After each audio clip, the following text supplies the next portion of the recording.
Дуслар, минем кулымда нәрсә дип уйлыйсыз? Бу пластилин яки әвәләү камыры. Кибеттә буларны бик зур бәягә саталар. Ә мин сезгә аны кул астында булган шималдан әзерләргә өйрәтәм. Моның өчен безгә 1 стакан он, ярты стакан вак тоз, 1 стакан су, 1-2 аш кашыгы май, 1 аш кашыгы лимон кислотасы һәм үзебезгә кирәкле төстәге ризыкка кушырга ярый торган буяулар кирәк булачак. Башта онны, тозны һәм лимон кислотасын салып, яхшы иттереп болгатабыз. Тозның вак булуы кирәк. Вак булгач, бу безнең масса ул пластилин кебек йомшак булып чыгачак.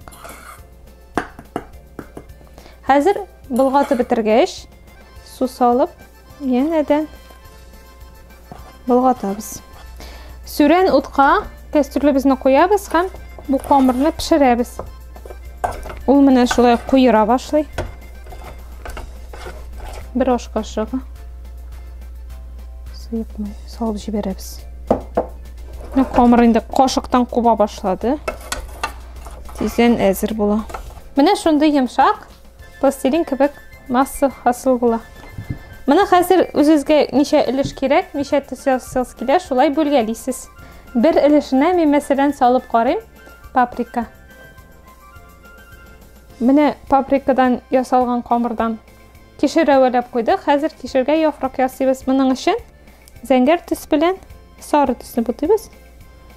Бу суда эритерган буяу. 1 тамчылап җитә. Балаларыгызның вак моторикасын яхшыртыр өчен бу бик яхшы уенчак. Пластилин кебек. Һәм инде зыянлы матдәләр дә юк монда. Кул астында булган әйберләрдән ясала.